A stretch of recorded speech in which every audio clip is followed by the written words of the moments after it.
Everyone, welcome to my YouTube channel Janani Sakthi. இன்னைக்கு நம்ம menstrual cycle பத்தி பார்க்க போறோம். மென்சஸ் ஏன் மாசம் மாசம் வருது, மென்ஸ்ட்ரல் சைக்கிள்னா என்ன, அதுல என்னென்ன விஷயங்கள் இருக்கு அப்படிங்கறத கிளியரா பார்க்க போறோம்.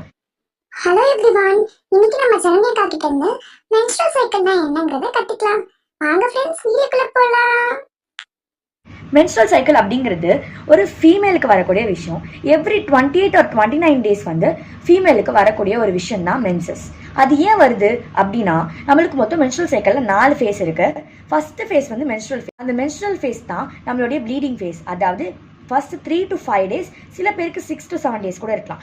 ஸோ அந்த டேஸ் வந்து நம்மளுக்கு ப்ளீட் ஆகும். ஏன் நம்மளுக்கு பிளட் வருது அப்படின்னா, நம்மளுடைய endometrium layer of the lining of the uterus இருக்கு, அது வந்து டீஜென்ரேட் ஆகுது, அது டிஸ்இன்டெகிரேட் ஆகுது.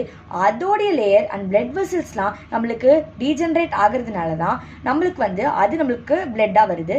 அதுதான் நம்ம மென்ஸ்ட்ரல் ஃபேஸ் அப்படின்னு சொல்கிறோம். அது நம்மளுக்கு 5 daysலேருந்து சில பேருக்கு 6-7 days கூட ஆகிறது இருக்கு. ஸோ இதுதான் first face, menstrual phase.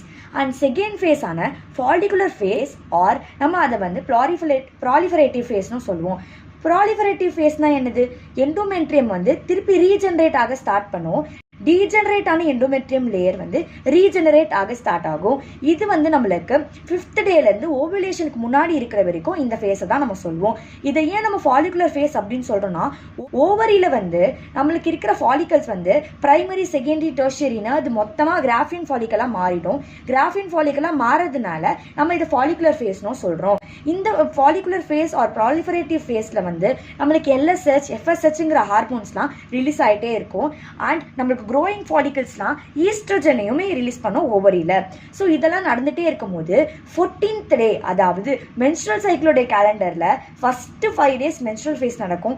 5th டேலேருந்து ஓவுலேஷனுக்கு முன்னாடி வரைக்கும் ஃபாலிகுலர் ஃபேஸ் நடக்கும். அண்ட் 14th டே வந்து இந்த LH ஆர் FSH வந்து ரொம்ப ஹை பீக் ஆயிரும். அண்ட் அந்த LH ஹார்மோன் வந்து ரொம்ப ஹை பீக்காக ரிலீஸ் ஆகிறது தான் LH சர்ஜ்னு சொல்கிறோம். அப்போ தான் நம்மளுக்கு ஓவுலேஷன் நடக்கும். கிராஃபியல் ஃபாலிக்கல்லேருந்து நம்மளுக்கு ஓவம் ரிலீஸ் ஆகும். அதுதான் செகண்டரி oocyteனு நம்ம சொல்றோம். ஸோ இந்த ஓவம் ரிலீஸ் ஆகிறது தான் ஓவுலேஷன் அப்படின்னு நம்ம சொல்கிறோம். ஓவுலேஷன் நடந்ததுக்கு அப்புறமா நம்மளுக்கு லியூட்டியல் ஃபேஸ் ஒரு செக்ரீட்டரி ஃபேஸ்னு ஒன்று இருக்கு. இப்போ நம்மளுக்கு கிராஃபின் ஃபாலிகல்ஸ்லேருந்து ஓவம் ரிலீஸ் ஆயிடுச்சு. அந்த ரிமைனிங் கிராஃபியல் ஃபாலிகல்ஸ்லாம் என்ன ஆகும்? அந்த ரிமைனிங் கிராஃபியன் ஃபாலிகல்ஸ்லாம் சேர்ந்து கார்பஸ் லியூட்டியம் அப்படிங்கிற ஒரு டிரான்சிஸ்டரி எண்டோக்ரைன் ஆர்கனை ஃபார்ம் ஆகும். ஏன் அதை எண்டோக்ரைன் நம்ம சொல்கிறோம்னா, எண்டோக்ரைன் ஆர்கன் தான் ஹார்மோன்ஸை ரிலீஸ் பண்ணும். இந்த எண்டோக்ரைன் ஹார்மோனான transitory endocrine hormone corpus luteum எதை ரிலீஸ் பண்ணுன்னு கேட்டிங்கன்னா, ப்ரொஜெஸ்டிரானை ரிலீஸ் பண்ணும். அந்த ப்ரொஜெஸ்டிரான் வந்து எண்டோமெட்ரியமை நம்மளுக்கு நியூட்ரிஷன்லாம் செக்ரேட் பண்ணி நல்லா பார்த்துக்கோ. அந்த எண்டோமெட்ரியம் வந்து இம்ப்ளான்டேஷனுக்கு தேவைப்படும். சப்போஸ் நம்மளுக்கு வந்து ஃபர்டிலைசேஷன் நடந்து ஒரு ஜைகோட் ஃபார்ம் ஆக போகுதுன்னா, அந்த ஜைகோட் வந்து இம்ப்ளான்ட் ஆகிறதுக்கு அந்த எண்டோமெட்ரியம் நம்மளுக்கு தேவைப்படுது. அதனால தான் ப்ரொஜெஸ்டிரான் வந்து நம்மளுக்கு அந்த ஹார்மோன் வந்து ரிலீஸ் ஆகுது. சப்போஸ் ஃபர்டிலைசேஷன் நடக்கலைன்னா என்ன ஆகும்? ஃபர்டிலைசேஷன் நடக்கலைன்னா நம்மளுக்கு ப்ரொஜெஸ்டிரான் ரிலீஸ் ஆகிறது நிறுத்திடும். எண்டோமெட்ரியம் திருப்பி டீஜெனரேட் ஆயிரும். அதாவது அந்த கிராஃபின் ஃபாலிகல்ஸ்லான ஃபார்ம் ஆன கார்பஸ் லியூட்டியம் வந்து கார்பஸ் ஆல்பிகன்ஸாக மாறிடும். அது ஒரு ஸ்கார் மாதிரி மாறிடும். அண்ட் எண்டோமெட்ரியம்லாம் மறுபடியும் டீஜெனரேட் ஆகி அந்த பிளட் வெசல்ஸ்லாம் சேர்ந்து பிளட்டாக நம்மளுக்கு மென்சஸாக வரும். திருப்பி அந்த சைக்கிள் ஸ்டார்ட் ஆகும். இந்த மாதிரி தான் சைக்கிள் நடந்துகிட்டே இருக்கும். இந்த சைக்கிளை தான் நம்ம மென்ஸ்ட்ரல் சைக்கிள்னு சொல்கிறோம். மென்ஸ்ட்ரல் சைக்கிளை பற்றி பேசுறது ஒன்றும் தப்பான விஷயமும் கிடையாது.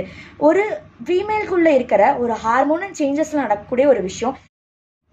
இதை பற்றி பேசவே கூடாது அப்படின்லாம் நம்ம சொல்ல முடியாது.